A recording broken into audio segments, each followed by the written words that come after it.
Hola estudiantes de tercero y cuarto medio, les habla su profesor Diego Alonso. Bienvenidos a este segundo ensayo PSU de Historia. Bien jóvenes, vamos a comenzar. La guía que van a encontrar va a ser esta misma que ven acá, donde deben poner el nombre, ¿de acuerdo? Y al curso que corresponde. Lo destacan si gustan o borran el que no les corresponde. Bien. Leen las instrucciones. Y recuerden, importante, enviar sus documentos al correo que se le entrega a continuación. ¿De acuerdo? Ya. En la guía ustedes van a encontrar preguntas de geografía, demografía, economía, historia contemporánea, historia antigua. ¿De acuerdo? Entre otras. Bien. Lea cuidadosamente cada pregunta y cada respuesta, porque hay algunas que usted se va a dar cuenta que tienen una respuesta incompleta, ¿ya? Y le va a hacer dudar o le va a hacer errar en su respuesta final. Bien. Por ejemplo, acá tenemos las primeras preguntas sobre geografía, ¿de acuerdo? División político-administrativa, urbanización en Chile, ¿de acuerdo? Tenemos también geografía de la población a escala mundial, ¿de acuerdo?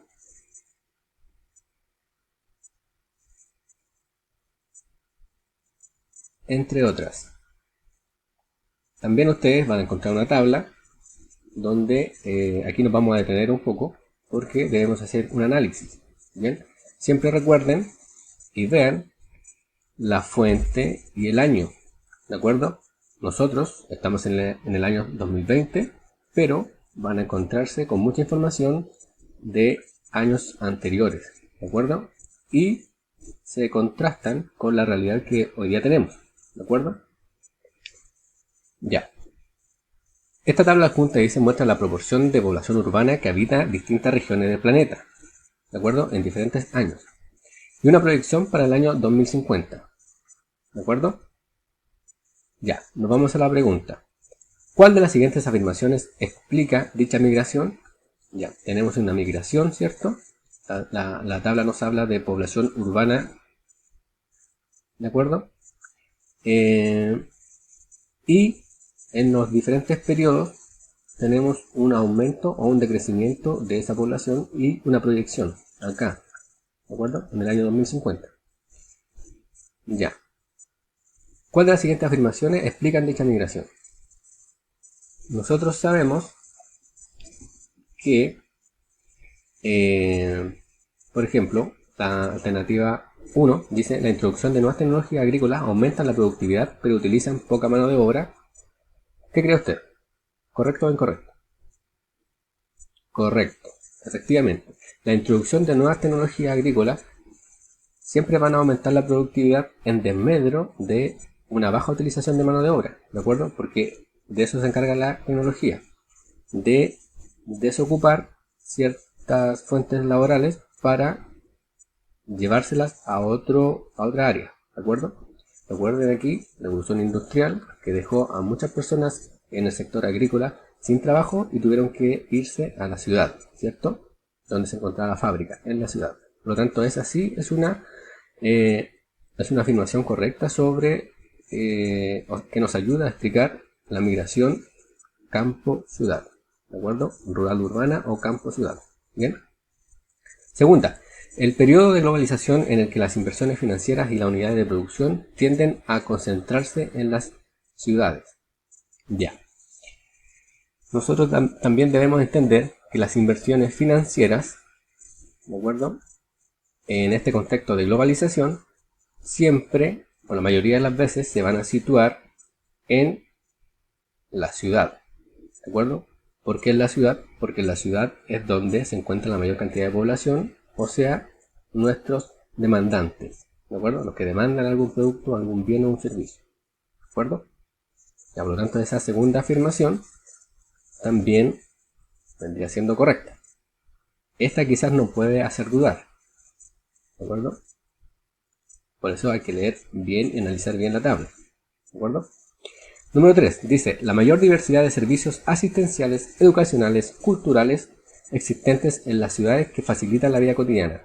Ya. Y aquí yo creo que no deberíamos tener dudas porque donde hayan servicios, ya diferentes sean, donde hayan espacios culturales, ¿de acuerdo?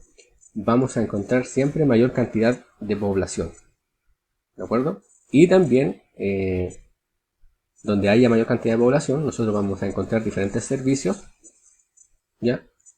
Y expresiones, ¿de acuerdo? Por lo tanto, esta afirmación también es correcta. Por lo tanto, ya tenemos nuestra alternativa, ¿cierto? Bien. Sigamos. Tenemos preguntas aquí, como les señalé, sobre historia contemporánea, ¿de acuerdo? Demografía, aquí tenemos crecimiento de la población en Chile. Y vámonos acá, ¿de acuerdo?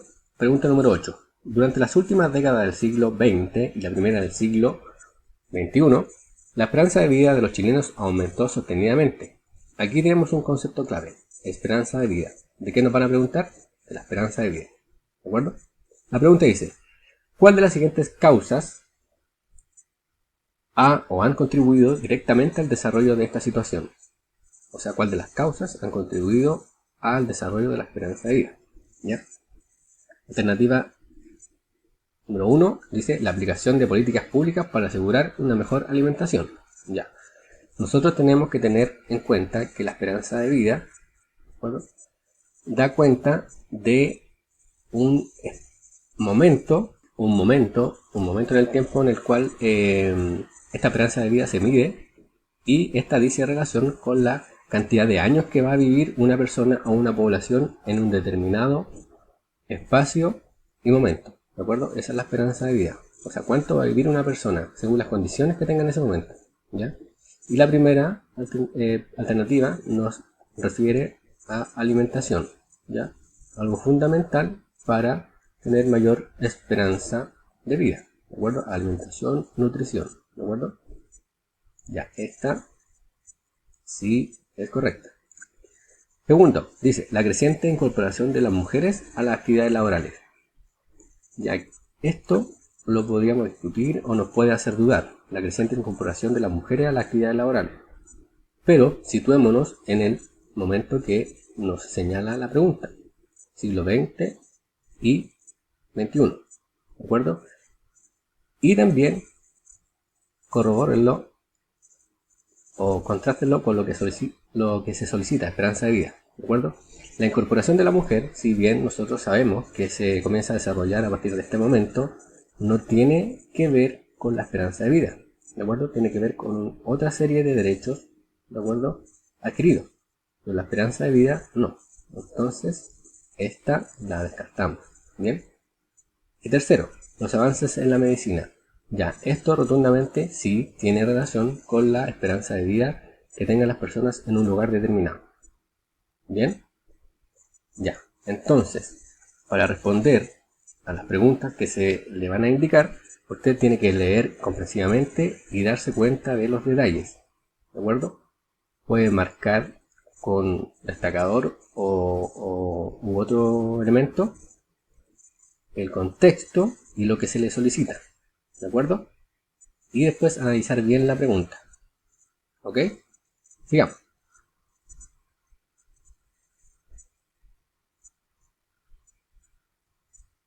Ya, fijarse, aquí, número 11, tenemos una tabla. ¿De acuerdo? ¿Una tabla de qué? De producción y consumo de agua potable según las regiones. ¿Ya? Pues esta no es una tabla de ahora, es una tabla del año 2004. ¿De acuerdo? Y nosotros sabemos que desde el 2004 a esta fecha la producción y consumo de agua quizás ya cambió, ¿de acuerdo? Tenemos las regiones del país, tenemos la producción, lo que ellos producen en agua y lo que consumen. Quizás les pueda hacer sentido este sector del sur que nosotros sabemos o por conocimiento general sabemos que allá es más lluvioso que la zona central y mucho más que en el norte, ¿cierto? Pero la producción de agua, fíjense, casi equipara al consumo. Tengan en cuenta también aquí que la producción de agua es el tratamiento que se le da al agua para que sea potable, ¿de acuerdo? Por eso este dato nos lo entrega la Superintendencia de Servicios Sanitarios, ¿ok? Y también debemos entender que en el sur, como existen muchos ríos, lagos, etc., las personas no solamente obtienen su agua del alcantarillado, ¿de acuerdo? Sino que también de pozos profundos propios, ¿de acuerdo? Por lo tanto, esos datos no entran acá. Bien, ya, eso tenganlo en consideración. Vayan haciendo un análisis ahí de lo que se les pregunta. Ya, ¿qué nos pregunta? ¿Qué dice?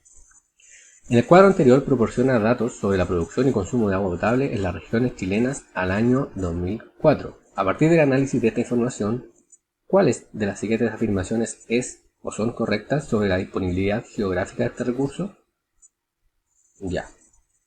O sea, nos pregunta aquí, ¿cuál de estas afirmaciones son correctas respecto del agua?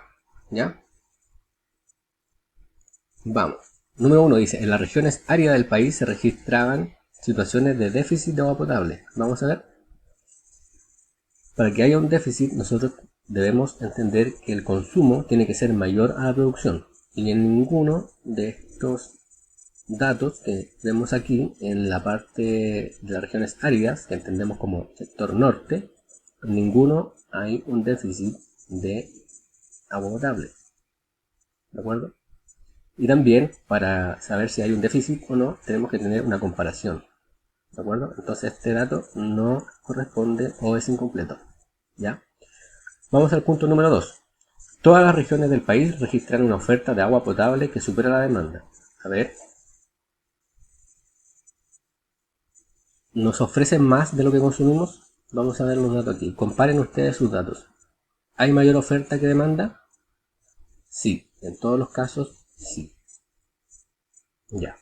Esa la podemos registrar. 3. Dice, las regiones con mayor superávit de agua potable corresponden a la zona sur. Vamos aquí, tenemos una palabra que no conocemos, superávit. ¿Qué es el superávit? Búsquelo ahí. Ya, pero yo le digo por mientras. Dice, es el ingreso, ¿ya? Es cuando el ingreso es mucho mayor que el gasto. Eso es un superávit, o sea, un remanente, algo que queda, ¿de acuerdo? Cuando tenemos más de lo que gastamos, ¿ya? Y vamos a ver. Y dice aquí que corresponde a la zona sur. Nosotros por lógica podríamos entender que el sur tiene mucho más agua de la que consume, ¿cierto? Ya. Pero si se van a la tabla específicamente, y por eso delante les dije que se fijaran o tuvieran en consideración el dato acerca de los servicios sanitarios y el agua que la gente del sur consume por cuenta propia, ¿de acuerdo? Que no están inscritas en los servicios hídricos, hay una variación, ¿de acuerdo? Y esta afirmación no corresponde a la realidad que nos entrega la tabla. ¿De acuerdo? Compruébelo usted ahí de manera particular. Por lo tanto, ya tenemos una respuesta correcta, ¿cierto? Bien. Siguiente pregunta, número 12. Tenemos aquí que interpretar un gráfico. ¿Cómo se llama el gráfico? Chile, generación de electricidad en base a carbón, con datos del 2000 a 2013, ¿de acuerdo? Aquí nos entrega la simbología, ¿de acuerdo? ¿Qué significa SINC? SINC significa Sistema Interconectado del Norte Grande, ¿de acuerdo? Y SIC significa Sistema Interconectado Central. Ambos tienen relación con la generación de energías, ¿de acuerdo? Ya, pero aquí nos entrega solamente información de electricidad generada en base a carbón, ¿de acuerdo? Ya. Nos dice la pregunta, el gráfico anterior permite apreciar un aspecto de la evolución del sistema energético chileno en el periodo de 13 años, ¿cierto? En este contexto y de acuerdo con la información del gráfico, ¿cuál de las siguientes afirmaciones respecto de la generación de electricidad en este periodo son correctas? Número 1 dice, el porcentaje de la generación termoeléctrica disminuyó. Vemos aquí, para entender aquí tenemos que saber qué es termoeléctrica. ¿Ya? Termoeléctrica, ¿cierto? Es la energía que se produce en base a combustibles fósiles, ¿de acuerdo? Que calientan un agua, una caldera y de ahí se genera energía mediante turbinas, ¿de acuerdo? Ya, búsquelo si no me creen. Bien, como les comentaba, La afirmación número 1 dice el porcentaje de la generación termoeléctrica disminuyó y nosotros con los datos que nos entrega la tabla sabemos que no es cierto, ¿de acuerdo? Solamente hubo una variación a la disminución aquí en el sistema interconectado del norte grande, ¿de acuerdo? Sin embargo, las otras dos no permiten que esa aseveración sea correcta, ¿de acuerdo? Ya, esta entonces la descartamos. Número 2. Dice, las fuentes de energía no renovables tendieron a desaparecer. Esto nosotros por fuera, o sea, no viendo esta tabla, sabemos que no es cierto. Las fuentes de energía no renovables tendieron a desaparecer. Sin embargo, no es un dato que entregue la tabla, por lo tanto, no es una aseveración que nosotros debamos considerar como acertada, ¿de acuerdo? Porque no nos entrega la tabla, ¿cierto? Por lo tanto, si hacemos un buen análisis de ella, deberíamos también descartarla. ¿Ok? Y número 3. La importancia del carbón como fuente de energía aumentó. Ya, y esta aseveración sí es correcta porque si nos vamos directamente al total, el total aquí en el gráfico nos muestra que fue al alza, ¿cierto? El consumo del carbón para la energía eléctrica en Chile, tanto del norte grande como del resto del país, fue al alza. Por lo tanto, ya tenemos aquí nuestra alternativa correcta. Bien, así debemos detenernos para analizar las diferentes tablas que nos entregan en los gráficos la prueba. ¿Ok? Recuerden, si hay consultas, dudas, usted la anota, la marca y me la hace llegar al correo que antes le señalé. Nos vamos a la siguiente pregunta, número 14. Aquí habla de un tema que no hemos tratado y no hemos abordado en profundidad, pero les señalo que ustedes lo pueden ir revisando ahora. Sin embargo, más adelante también lo vamos a ver. Bueno, este contenido, corredores bioceánicos, corresponde a la unidad de cuarto medio, ¿de acuerdo? A la unidad número 3. Y lo puedes revisar en este tema, ¿de acuerdo? Conectividad nacional e internacional regional. Ya. Pero le voy a hacer un breve resumen o una actualización. Fijarse. Lean la pregunta. Ya. ¿Y qué nos pregunta a continuación? O sea, ¿cuál de las siguientes circunstancias se relacionan con los efectos socioeconómicos de la existencia de un corredor bioceánico en una región del país? Ya, los corredores bioceánicos jóvenes son carreteras, ¿de acuerdo? Sistemas de carretera, de camino, que unen, en este caso, dos océanos, ¿ok? En el caso de Sudamérica, unen el océano Atlántico con el océano Pacífico y todos los países que se encuentran en su camino. ¿Ok? Ya. Piensen ustedes, ¿es importante tener conectividad entre los diferentes países de Latinoamérica? ¿Sí? ¿No? ¿Por qué? Yo les voy a comentar que sí, es importante tener conectividad en diferentes países de Latinoamérica, ya que esto genera una serie de relaciones positivas para consumidores y para los oferentes de cualquier producto. ¿Ok? Una carretera siempre va a ser un espacio o un camino donde pueda generarse comercio, turismo, ¿de acuerdo? Porque la conectividad permite la llegada de mayor cantidad de flujo de personas, ¿de acuerdo? Carreteras en buen estado, lugares de servicio en buen estado, ¿de acuerdo? Son propicios para la generación de turismo, entre otros, ¿de acuerdo? Y por ejemplo, todos los caminos que pasen entre un océano y otro, considerando los países que va a abarcar, cada uno de ellos va a tener una ganancia económica, ¿de acuerdo? Ya sea por aduana o sea por tener un mejor acceso a cualquiera de los dos océanos y a cualquiera de los puertos que se encuentren en sus extremos. ¿Ya? Por lo tanto, va a disminuir los tiempos del viaje, sí, un solo camino o una serie de caminos que vayan a un mismo lugar va a disminuir el tiempo de viaje y con ello también el consumo de combustibles, etcétera, todo lo asociado, ¿ya? ¿Va a haber un incremento en la producción local? Sí, porque va a haber una mayor demanda también de los productos que se comercien y va a haber un aumento en la oferta de servicios debido a mayor flujo turístico. Sí, va a haber mayor cantidad de servicios, por ejemplo, servicios de combustible, de hospedaje, etcétera, etcétera. ¿De acuerdo? Por lo tanto, un corredor bioceánico es muy importante y muy significativo para cada uno de los países que lo posean, ¿de acuerdo? Sin embargo, nosotros podemos hacer otro análisis también y decir que así como es beneficioso, también es perjudicial para comunidades o grupos étnicos por donde pase, por ejemplo, este corredor o esta carretera internacional. ¿Okay? Sobre todo en Latinoamérica, un continente, un subcontinente muy rico en diferentes etnias. ¿De acuerdo? Ya, jóvenes, también tenemos en este ensayo 2 de historia diferentes artículos o noticias que apelan a su comprensión lectora. ¿De acuerdo?